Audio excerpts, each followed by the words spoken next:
আসসালামু আলাইকুম। আমরা সবাই কোয়েশ্চেন ট্যাগ কিংবা ট্যাগ কোয়েশ্চেন যেটাই বলি এই টপিকটির সাথে আমরা পরিচিত। যদি কোয়েশ্চেন ট্যাগ বলি তাহলে এটা হচ্ছে ব্রিটিশের স্টাইল, আর যদি ট্যাগ কোয়েশ্চেন বলি তাহলে আমেরিকান স্টাইল।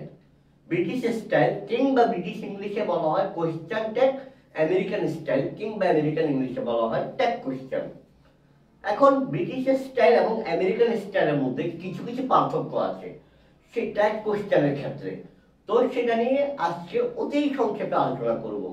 দেখেন, I have a book. I have a book এই সেন্টেন্সটা খেয়াল করেন, সেখানে হ্যাভ কিন্তু মেইন ভার্ব, হ্যাভ হচ্ছে মেইন ভার্ব এই বাক্যে। এই সেন্টেন্সে কোনো অক্সিলারি ভার্ব নেই। এই সেন্টেন্সটাকে যদি আমরা ট্যাগ কোয়েশ্চেন করতে চাই তখন আমাদের কিভাবে করতে হবে? এখানে দুইটা উত্তর দেওয়া আছে। দেখেন, একটা হচ্ছে হ্যাভেন্ট আই আর একটা হচ্ছে ডোন্ট আই। হ্যাভেন্ট আই এবং ডোন্ট আই দুটো উত্তরই সঠিক, তবে একটু পার্থক্য আছে। হ্যাভেন্ট আইটা হচ্ছে ব্রিটিশ স্টাইল, হ্যাভেন্ট আইটা হচ্ছে British style, British style haven't I. আর ডোন্ট আইটা হচ্ছে আমেরিকান স্টাইল, ডোন্ট আইটা হচ্ছে আমেরিকান স্টাইল, ডোন্ট আইটা হচ্ছে আমেরিকান স্টাইল। অর্থাৎ যদি আপনাকে ব্রিটিশ স্টাইলে করেন তাহলে হ্যাভেন্ট আই, আর আমেরিকান স্টাইলে করলে ডোন্ট আই। আরেকটি যদি বিস্তারিত ভাবে বলি, ব্রিটিশ স্টাইলে হ্যাভেন্ট আই, আমেরিকান স্টাইলে ডোন্ট আই। ঠিক আছে, আর একটা কথা আছে, ব্রিটিশ স্টাইলে হ্যাভেন্ট আই এবং ডোন্ট আই দুটোই গ্রহণযোগ্য, আপনি যে কোনো একটা করলেই হবে, কোনো সমস্যা নাই। কিন্তু যদি আপনি আমেরিকান স্টাইল ফলো করেন তাহলে আপনি ডোন্ট আই ইউজ করবেন, তখন আপনি হ্যাভেন্ট আই ইউজ করতে পারবেন না। পার্থক্য হলো দুইটা। প্রথম পার্থক্য হচ্ছে ব্রিটিশ স্টাইলে মূলত হ্যাভেন্ট আই, আমেরিকান স্টাইলে ডোন্ট আই। আরেকটা পার্থক্য হচ্ছে ব্রিটিশ স্টাইলে হ্যাভেন্ট আই এর পাশাপাশি ডোন্ট আই এটাও অ্যাকসেপ্ট করা হয়, এটাও অ্যাকসেপ্টেবল।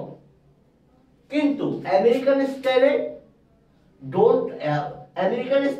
ডোন্ট আই এটাই অ্যাকসেপ্টেবল, গ্রহণযোগ্য, হ্যাভেন্ট আই অ্যাকসেপ্টেবল না। একইভাবে আই হ্যাড এ বুক, এখানে আপনি যদি ব্রিটিশ স্টাইলে করেন তাহলে এটা হবে হ্যাডেন্ট আই। কি হবে? Hadn't I. ব্রিটিশ স্টাইলে আপনি চাইলে ডিডেন্ট আইও দিতে পারেন, হ্যাডেন্ট আই কিংবা ডিডেন্ট আই, যে কোনো একটা দিলে হবে। কিন্তু যদি আপনি আমেরিকান স্টাইল ফলো করেন তখন আপনাকে জাস্ট ডিডেন্ট আই দিতে হবে। আমেরিকান স্টাইল যদি ফলো করেন তখন আপনি ডিডেন্ট আই দিতে পারবেন, তখন আপনি হ্যাডেন্ট আই দিতে পারবেন না। আই হ্যাড নো মানি, এটা কি হবে? ব্রিটিশ স্টাইলে যদি দেন তাহলে এটা হ্যাড আইও দিতে পারেন, আবার ডিড আইও দিতে পারেন। হ্যাড আই কেন হলো কিংবা ডিড আই কেন হলো? কারণ আমরা ট্যাগ কোশ্চেনের একটা রুল, আমরা ট্যাগ কোশ্চেনের নিয়ম আমরা জানি। ট্যাগ কোশ্চেনের একটা রুল হচ্ছে যদি সেন্টেন্সটা অ্যাফার্মেটিভ হয় ট্যাগ হবে নেগেটিভ, যদি সেন্টেন্সটা নেগেটিভ হয় ট্যাগ হবে অ্যাফার্মেটিভ। আগে দুটো সেন্টেন্স অ্যাফার্মেটিভ ছিল, কি ছিল? অ্যাফার্মেটিভ ছিল, যার কারণে ট্যাগ নেগেটিভ হয়েছে। ট্যাগ কি হয়েছে? নেগেটিভ। কিন্তু লাস্টের সেন্টেন্সটা খেয়াল করেন, আই হ্যাড নো মানি, সেন্টেন্সটাই নেগেটিভ, তাহলে এখানে ট্যাগ হবে অ্যাফার্মেটিভ। সেজন্য হ্যাড আই অথবা ডিড আই। এখন কথাটা কি ছিল? হ্যাড আই, ব্রিটিশ ইংলিশে had I acceptable, did I acceptable. কিন্তু আপনি যদি আমেরিকান স্টাইল ফলো করেন তখন আপনি শুধুমাত্র ডিড আই দিতে পারবেন, শুধুমাত্র কি দিতে পারবেন? ডিড আই দিতে পারবেন। তো এখানে পার্থক্য বলেছিলাম দুইটা, একটা হচ্ছে যে ব্রিটিশ স্টাইলে কোনটা, আমেরিকান স্টাইলে কোনটা, এটা তো গেল। আরেকটা পার্থক্য হচ্ছে যে ব্রিটিশ স্টাইলে এখানে প্রত্যেকটা দুটোটাই কি অ্যাকসেপ্ট করা হচ্ছে, কিন্তু আমেরিকান স্টাইলে শুধু একটাই অ্যাকসেপ্ট করা হয়। এবার আমরা আরেকটি পার্থক্য দেখি, এখন আমরা ব্রিটিশ স্টাইল আর আমেরিকান স্টাইলের মধ্যে আরো কিছু পার্থক্য দেখি, আরো কিছু পার্থক্যগুলো কি? যেমন মনে করেন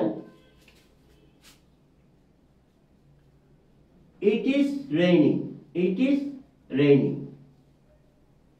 এটা যদি আপনি ব্রিটিশ স্টাইলে ট্যাগ করেন, ব্রিটিশ স্টাইলে যদি ট্যাগ করেন তখন আপনার কি হবে? Isn't it, isn't it.